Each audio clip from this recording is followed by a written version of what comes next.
इस सनातन धर्म को जब हम गाली देंगे तो हमारा वोट पक्का हो जाएगा। अब गाली देखिए कौन कौन देता है और बचा कौन कौन है।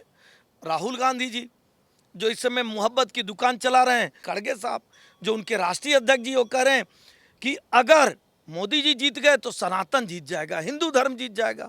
अब समाजवादी पार्टी की सोच देख लीजिए। वो समाजवादी पार्टी के एक मौर्य जी हैं, वो अखिलेश जी के नाते कह रहे हैं कि भैया हिंदू धर्म तो होता ही नहीं है। मतलब उनकी सरकार अगर कभी आ गई तो वो प्रस्ताव पारित करके हिंदू धर्म को समाप्त कर देंगे। अब स्टालिन का बयान सुन लीजिए। भाई बेशक उनकी माता जी हिंदू धर्म के मान्यताओं के अनुसार पूजा पद्धति को अपनाते हैं, लेकिन वोट की तुष्टिकरण के नाते वो सनातन धर्म को, हिंदू धर्म को गाली देने का कार्य कर। तो मुझे लगता है कि इन लोगों को भी ये समझना चाहिए कि जो कुछ भी शास्त्रों में विदित है, जो संसार की अच्छी कहावत है, उसको स्वीकारें और ऐसे गलत कार्य न करें। नहीं तो आने वाले समय में जो थोड़ा बहुत ऐसी पार्टियों का अस्तित्व बचा है वो भी समाप्त हो जाएगा। नमस्कार, मैं अंजलि मिश्रा, स्वागत है आप सभी का प्यारा हिंदुस्तान पर।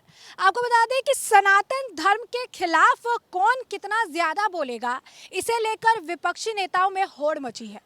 हर दिन एक वीडियो सामने आ रहा है जहां पर सनातन धर्म को बड़ी से बड़ी बीमारियों से आप कह सकते हैं तुलना की जा रही है। कोई डेंगू मलेरिया से तुलना कर रहा है। अब तो इतनी नीच और ओछी सोच हो चुकी है कि HIV से भी तुलना करने से पीछे विपक्षी दल नहीं हट रहे हैं और एक ऐसे धर्म के बारे में बयानबाजी की जा रही है जिस धर्म का पालन भारत की 80% आबादी करती है।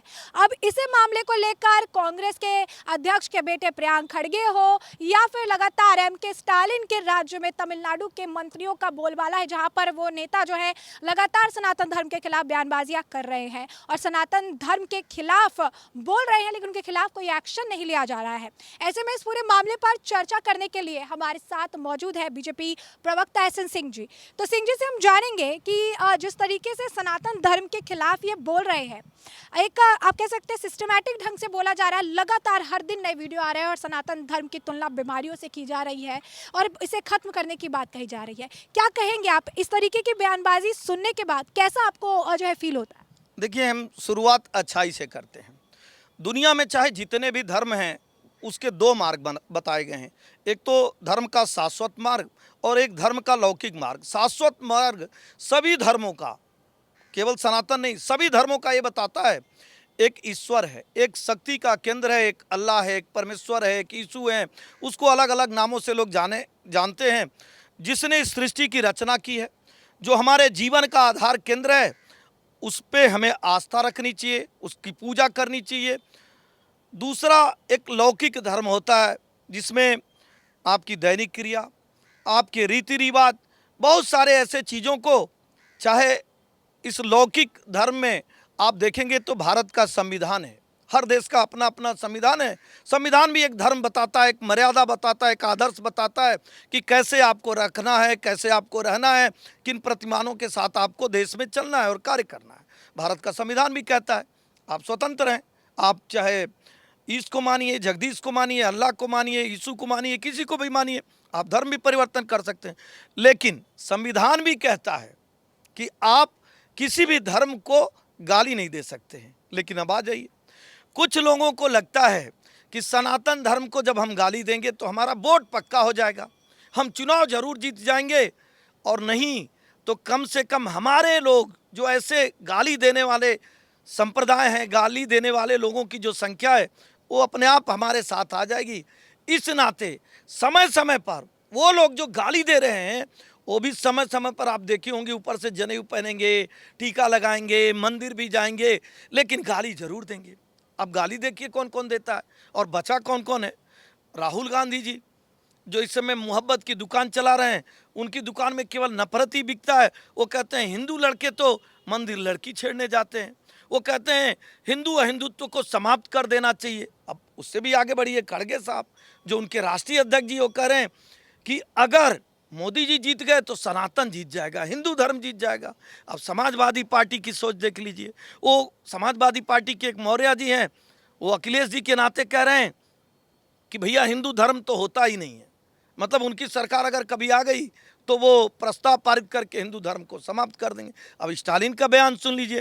भाई बेशक उनकी माता जी हिंदू धर्म के मान्यताओं के अनुसार पूजा पद्धति को अपनाते हैं, लेकिन वोट की तुष्टिकरण के नाते वो सनातन धर्म को, हिंदू धर्म को गाली देने का कार्य कर।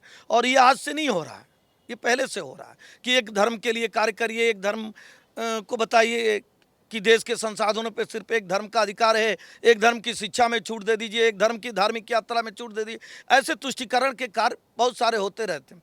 मैं आपसे एक चीज़ कहना चाहूँगा कि कोई भी धर्म ये नहीं सिखाता, कोई मजहब ये नहीं सिखाता कि आप किसी भी धर्म को गाली दीजिए। फिर भी ये लोग क्यों करते हैं? क्योंकि इनको लगता है कि मेरा वाला चाहे जैसे भी है वो खुश रहेगा गाली देने से। तो भैया मैं तो यही कहूँगा कि आप में और औरंगजेब में अंतर क्या है? वो भी तो सनातन को ही समाप्त करने आया था।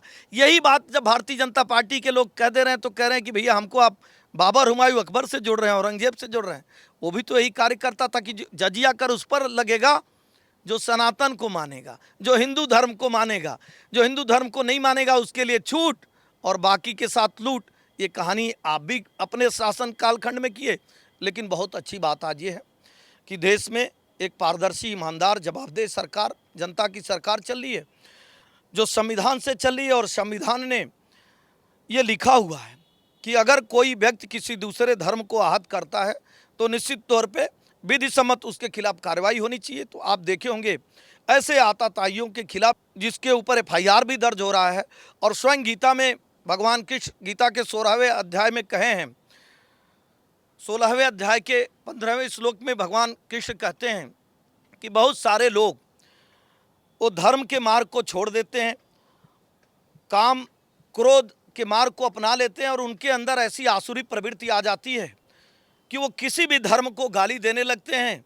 फिर वो अधर्म ही उनके विनाश का कारण होता है।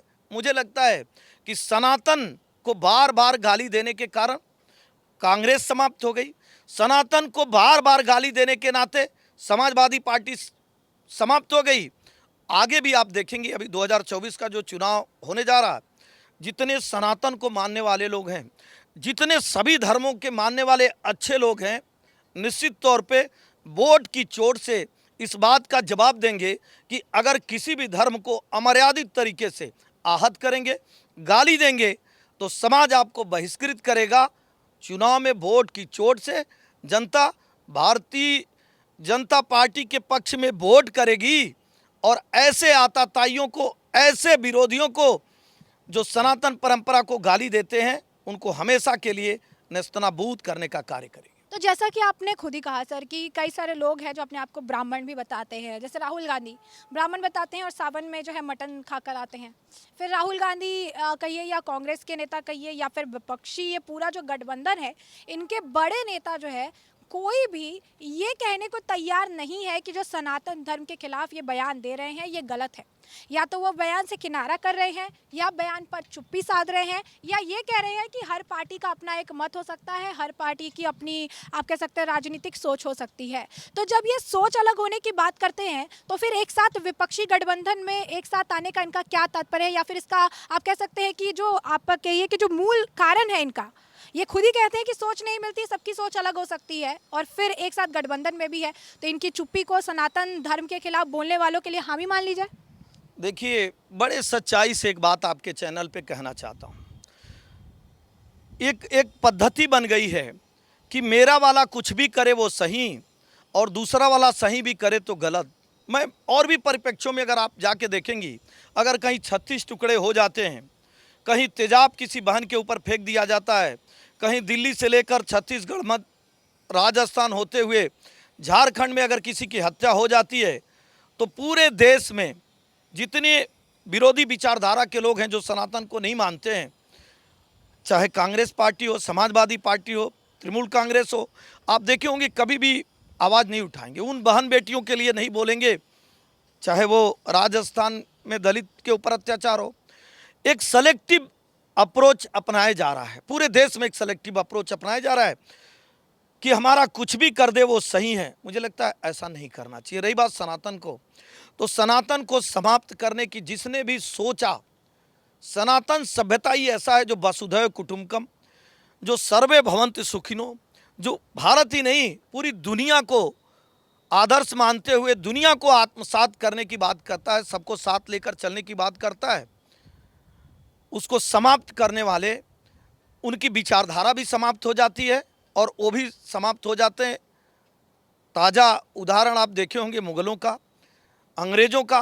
वो लोग भी फूट डालो, राजनीति करो, सनातन को समाप्त करो, उस धर्म की शिक्षा पे भी रोक लगा दिए थे। तो मुझे लगता है कि इन लोगों को भी ये समझना चाहिए कि जो कुछ भी शास्त्रों में विदित है, जो संसार की अच्छी कहावत है, उसको स्वीकारें और ऐसे गलत कार्य न करें। नहीं तो आने वाले समय में जो थोड़ा बहुत ऐसी पार्टियों का अस्तित्व बचा है वो भी समाप्त हो जाएगा, क्योंकि भारत में बहुतायत अधिकांश लोग वो सनातन को मानने वाले हैं। सभी धर्मों को मानने वाले लोग ये स्वीकारेंगे कि जो धर्म के रक्षा की बात करेगा, जो धर्म की जय जयकारा करेगा, हम उसके साथ होंगे। अधर्मी और अधर्म के साथ देश की जनता नहीं खड़ी होने वाली है। सभी लोग भारतीय जनता पार्टी के साथ खड़े होने वाले। तो जैसा कि आपने सुना, एसएन सिंह जी ने बहुत ही सुंदर तरीके से बताया कि आखिर सनातन धर्म क्या है, और उन्होंने ये भी कहा कि इतिहास गवाह रहा है कि जिन लोगों ने भी सनातन धर्म मिटाने की, खत्म करने की बात कही है, उनकी विचारधारा भी मिट गई है और उनका अस्तित्व भी नहीं रहा है। तो ऐसे में आपने चर्चा पूरी सुनी है। अब इस पर आपकी भी जो राय हो हमें कॉमेंट सेक्शन में कॉमेंट करके ज़रूर से ज़रूर साझा करिएगा। धन्यवाद।